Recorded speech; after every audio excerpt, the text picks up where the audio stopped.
Hello friends, जय जगन्नाथ। क्या पुरी के प्रभु जगन्नाथ बीमार हो गए हैं? क्या उनको बुखार हो गया है? वो अब क्वारंटीन में हैं। Okay, if you want to know all this things, watch this video till end.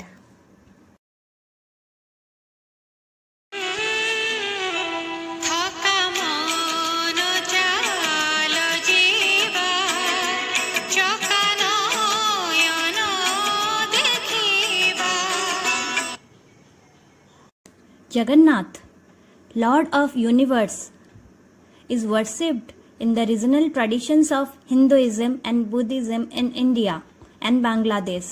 Jagannath is considered a form of Vishnu. To some Buddhists, he is a symbolic representation of the Buddha in the Buddha Dham.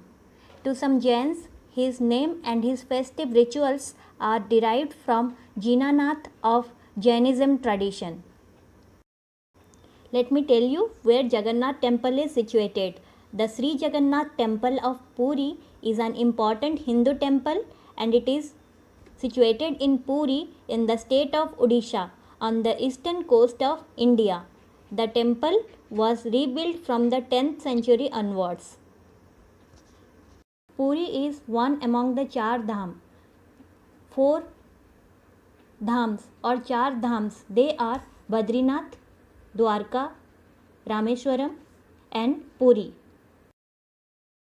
Yes friend, तो मैं अभी आपको बताऊंगी प्रभु जगन्नाथ को बुखार क्यों आता है।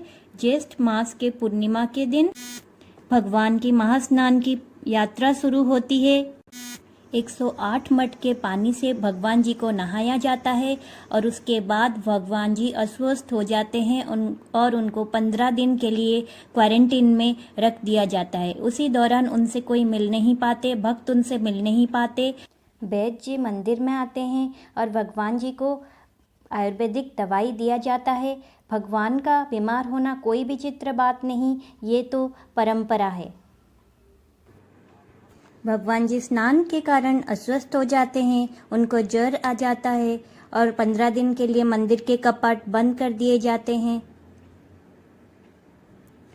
और उनको खाट पर विराजमान किया जाता है और उन 15 दिनों में उनका रसोई बंद रहता है और उनको सिर्फ काढ़ा पीने के लिए दिया जाता है।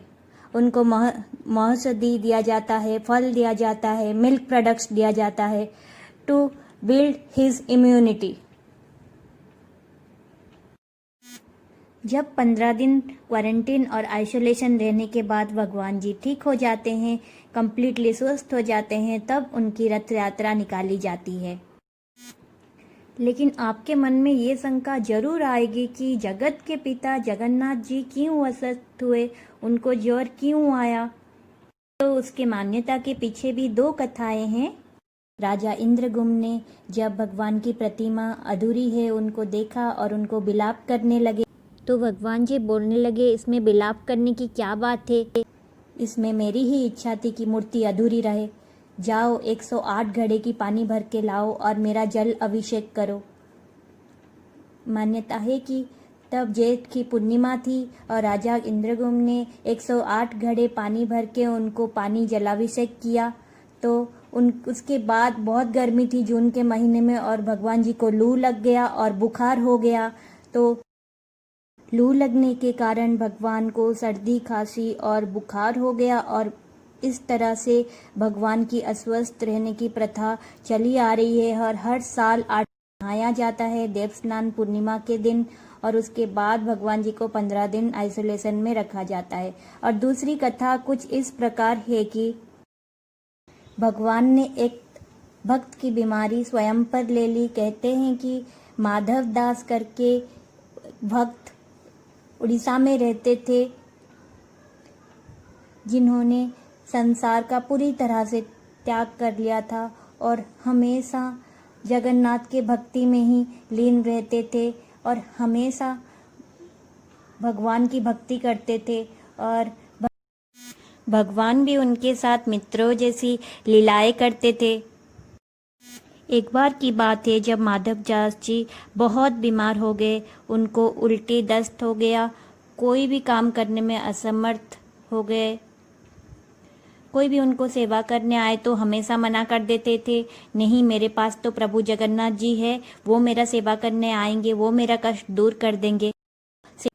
प्रभु जगन्नाथ भेष बदल कर प्रकट हुए और भक्त भगवान दास की सेवा करने लगे। जब ये बात भगवान दास जी को पता चला कि भगवान जगन्नाथ जी उनकी सेवा कर रहे, तब वो उनको बोलने लगे, प्रभु आप मेरा सेवक बनकर क्यों सेवा कर रहे हैं? अगर आप चाहते तो मेरी बीमारी तो यूं ठीक कर देते। लेकिन प्रभु जगन्नाथ जी बोलने लगे, ये बीमारी आपके प्रारब्ध में लिखा हुआ है, तो ये आपको झेलना ही पड़ेगा, चाहे इस जन्म में हो या अगले जन्म में। ये लेकिन तुम्हारे प्रारब्ध में और 15 दिन की बीमारी लिखी हुई है, तो मैं चाहता हूँ कि मैं तुम्हारी बीमारी मैं खुद ले लेता हूँ।